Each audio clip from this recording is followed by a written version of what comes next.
Anyway, here is Donkey Kong arcade game. Because what would a Donkey Kong game be without self-flagellation? No, wait. So, yeah, this is a Mario game, because it has Mario in it. You play as Mario in this game. Donkey Kong 64 is officially a Mario game. Mario is a playable character in it.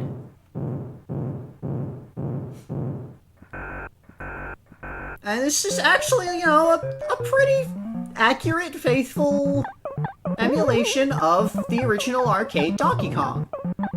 Like, a couple of the sounds are a little bit off, but, like, the gameplay is exactly right. You have so much experience with bad ports that I'm surprised. Yeah. Like, this is actually Donkey Kong. It's... Unfortunately, it's Donkey Kong.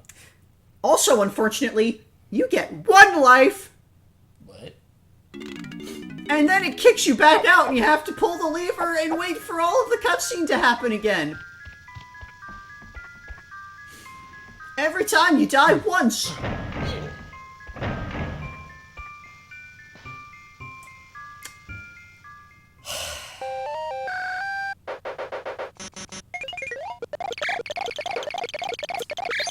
Yeah, so, I would say that I was a little out of practice, and that's why I had trouble with this, but honestly, this game is just hard.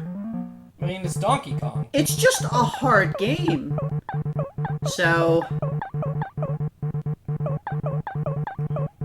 But yeah, like, they even have the weird cement pie factory zone that very few versions of Donkey Kong had.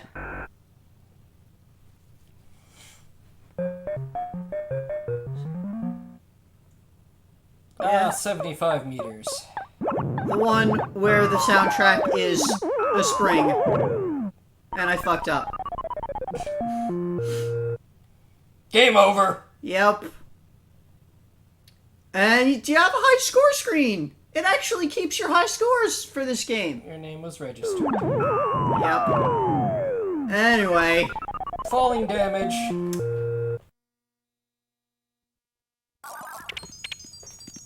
Yep. So how long did this take you? Actually, not very long. Okay. Like, those were all of my deaths. Or was it? Were those all of my deaths? I don't know, we'll find out. Because here's where I cleared 75 meters.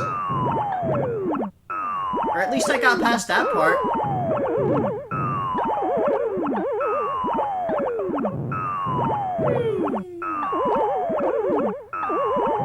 But yeah, like, it's a couple of tries. Remember how everything goes. Get used to playing this on the Nintendo 64 controller. Fortunately, you can actually use the D-pad for the arcade game. Okay. They do give you that. You cannot use the D-pad for anything outside of this arcade game. But in here, you get a D-pad. And the N64 D-pad is not that bad, so... It's all good. Hammer.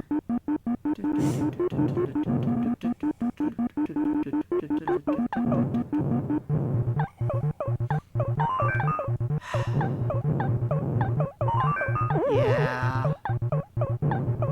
Remember the days. Remember 2 years ago when we played this game for the first time? We were excited to play all of the Marios. I'm still excited to play most of them.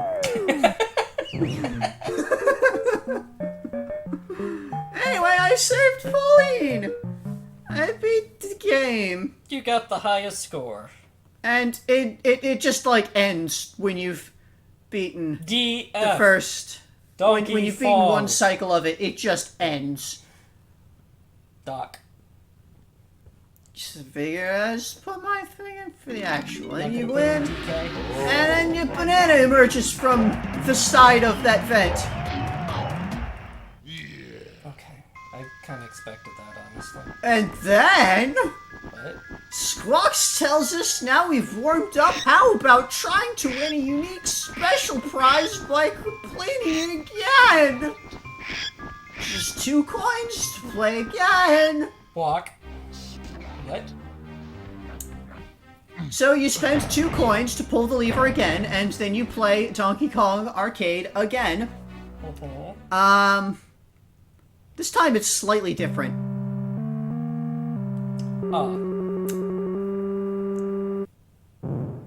So, aside from the fact that Pauline is now a large Nintendo coin, you may notice that we're starting on level 2 instead of level 1. Okay. So, you know, higher difficulty. But, yeah, this one took me a couple of tries to clear as well. Oops, fall damage. Yeah. But, not too long. And of course, again, every single time you die, you gotta go back and pull the lever. One thing that I will point out, though, is you do get an extra life at 10,000 points. So.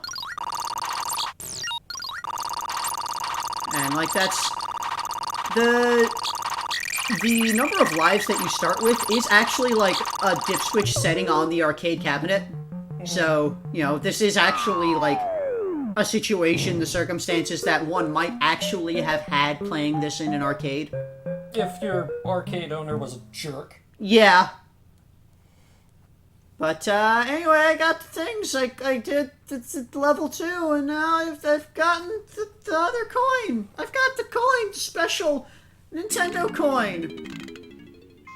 Look at it in all its glory. And now it's in my inventory, so I can't look at it. Oh, like, you can if you pause the game. Yeah, I can actually look at it in my inventory if I pause the game. Anyway, here's that last 5 red bananas bunch that I missed before. So, that's everything in this stage. Time to just fight the boss. Okay. So, To here... Scoff and Trough. Trough and Scoff need 200 bananas.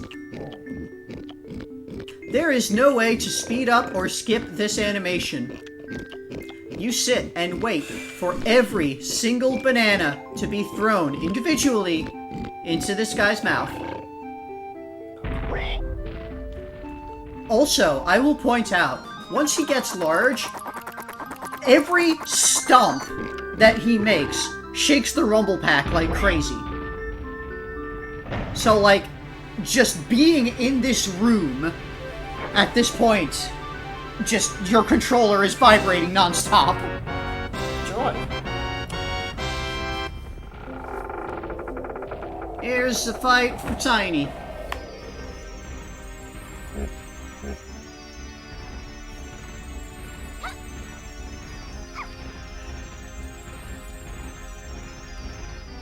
This fight is bad.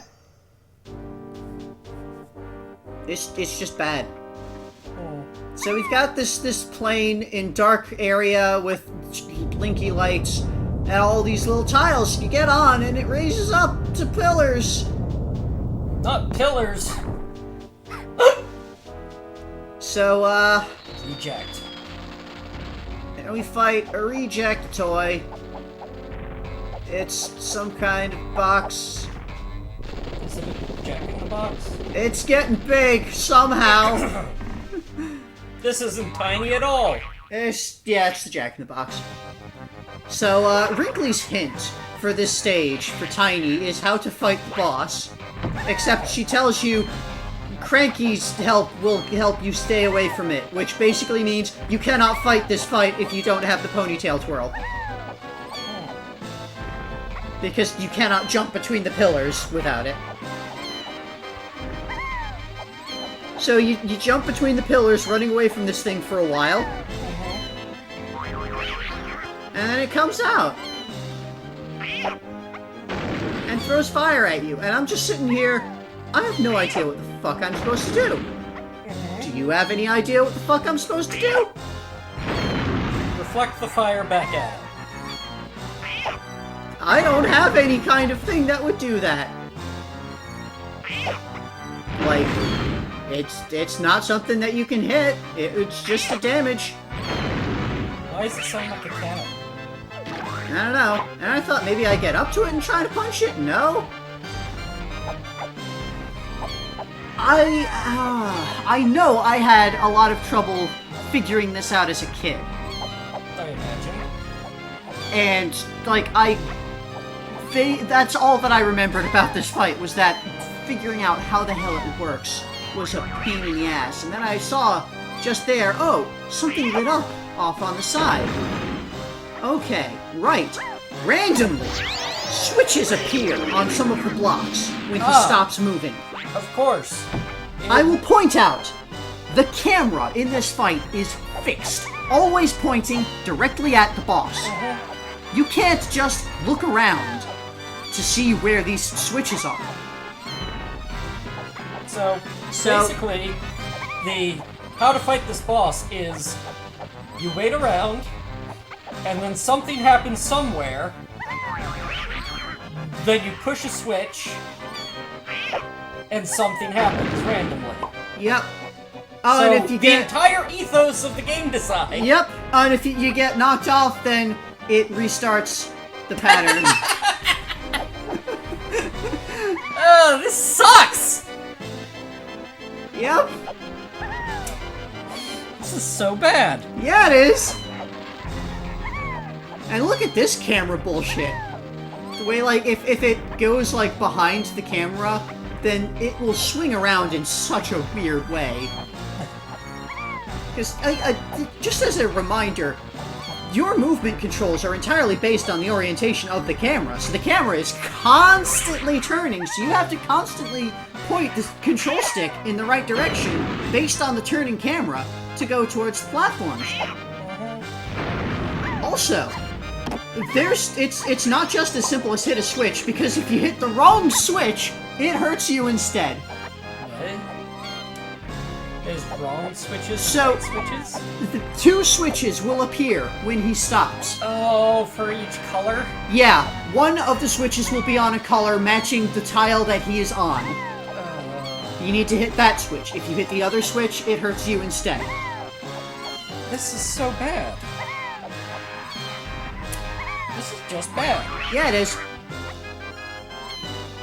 And like here, like, I have no idea where that switch is. I saw the one appear in that corner there, but I just kind of gotta go back towards the camera until it becomes visible. And we just do it over and over. This doesn't really change up much. Like, something will change after this cycle. But just the amount of time that you spend running away from it, it's just every single time you're just jumping between these platforms, moving away from it. And that's it. And he throws fire at you, and it's like piss easy to dodge if you are actually like trying to go between platforms to places. And here's another cycle running from the box. And like, the box even slows down when it's about to jump on the platform you're on. So it's not like it's really at all difficult to keep away from it. It's just do this jump several hundred times.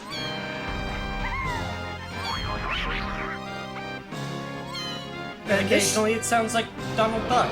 Yeah, and this time he fires lasers instead of fireballs, and they make the platform erupt in a light of death.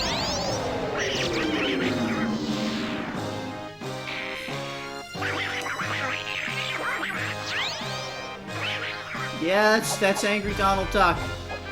And now he's invisible. Is that supposed to happen? Yes!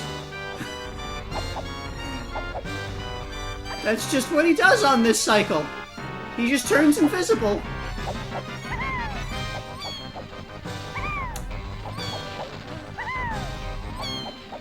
It looks more like a glitch.